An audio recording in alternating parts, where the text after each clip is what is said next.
Welcome back, everybody, to another Tips for Mortgage video series. My name is Mike Parkinson. I'm a mortgage broker in Campbell River, British Columbia with Dominion Lending Centers. This is my cousin, Jaden Bax. He's a broker with Avenue Financial just outside of Calgary. Morning, Jay. Morning, buddy. How you doing?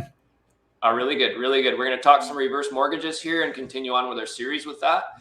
Today, we're going to talk about client qualifications and what your obligations are and how you can, qualify for, because a reverse mortgage is, it's not just simply here's your mortgage done. You still have some things you got to do. So we'll get right on it, and you can start, Jay, with the minimum requirements. Yeah, absolutely. And a reverse mortgage of all the mortgages, it's the most. Here's your mortgage done, but Yeah, there are some minimum things, and so we've talked about this several times. So the most basic of those is you have to be 55 or older, and everybody on title also has to be 55 or older. So there's no age cap.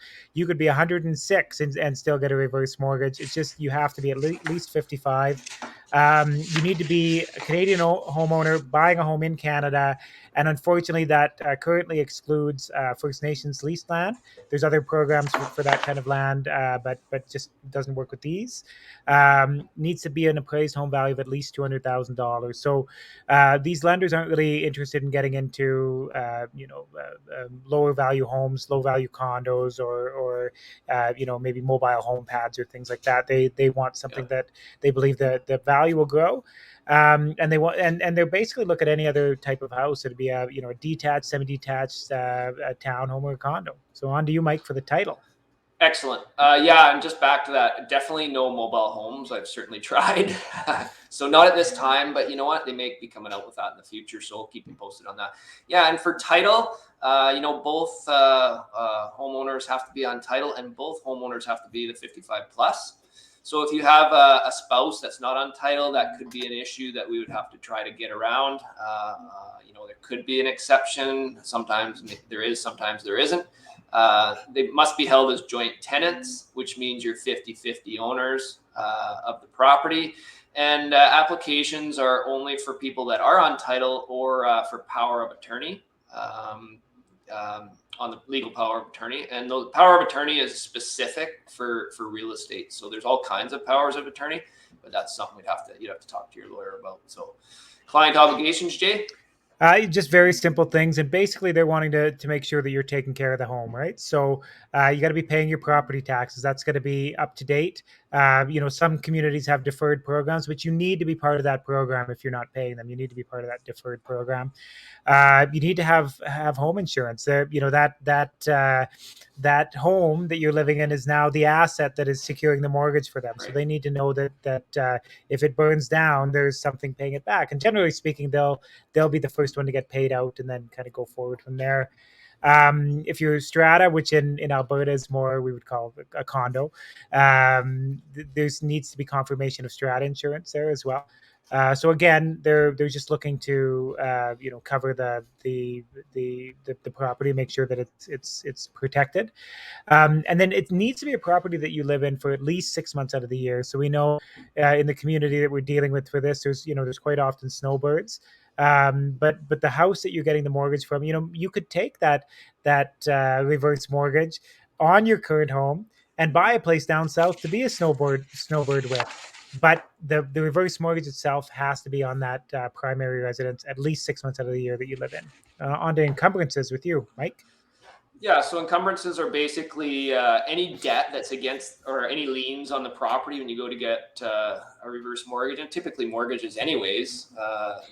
This follows reverse mortgages have to be paid. So if you have a mortgage on your home, if you have any judgments, or if you have any consumer proposals, or bankruptcies or anything like that, that has to be taken into effect.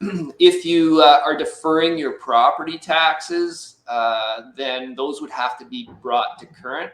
And yes, you can defer after closing, but if you owe 10 or 20,000 in deferred taxes, those have to be brought current, just like any other mortgage. So just be prepared for that. That's something that people don't think about. Is that, I've been deferring my taxes for 6 or 7 years. We owe 20,000, so that has to be paid out of the proceeds of the funds, and then you can start deferring your taxes after that. any other unsecured debt or anything tied to the mortgage or tied to the property has to be paid. And actually, the reverse mortgage lender will make sure of that, and they may specify other debts to be paid out of the proceeds as well. So on to credit bureau, Jay. Yeah, it's not as a huge of an issue as with maybe some other lending, but there is a hard cutoff, and specifically in this case for Home Equity Bank, of a 630 credit score. And so with the 630 credit score, it's just a regular reverse mortgage. We don't need to think about any kind of income docs or anything like that. If you have a lower score than that, then income has to come into account as well. So it's just something to be aware of. We want to make sure that continuously be keeping our credit in a good area. They might also ask you, if you have derogatory credit somewhere, maybe a collection, if there's any kind of high interest debt that worries them in general, they may ask for that account to be paid out and closed.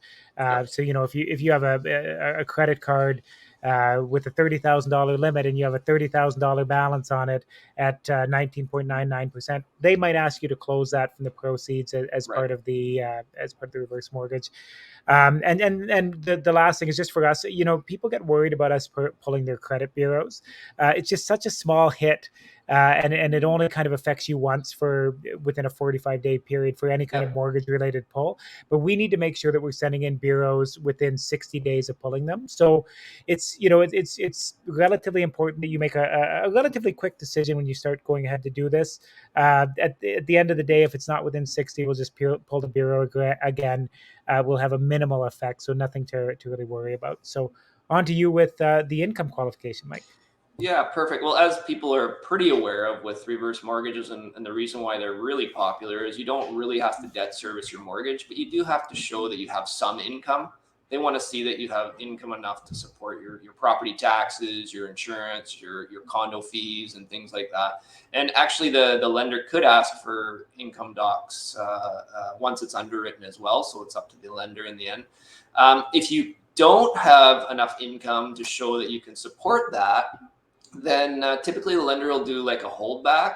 It's called a property set aside, where they set aside some funds to make sure that those the taxes, the insurance, and everything can be paid. They want to make sure of that because that's their security, right? So that's why they have it, and that there'll be an additional cost to do that program. The property set aside, it's minimal, but there is. So that's something that we would make you aware of at the time, and it would be on the commitment that comes through from the lender. So these are just a few client qualifications. A lot of them are very similar to regular mortgages, but some of them are a little bit different. So we hope you're aware of it a little bit, and it will help you understand a bit more when it comes time to apply. So we hope you enjoyed the video. If you know anybody that's thinking of a reverse mortgage or that wants some more information on it, please share our video, and we'd be happy to chat with them. Our numbers are scrolling across the bottom there, and people know how to get a hold of us anyway. So hope you had a great day, and we'll talk to you next time. CJ.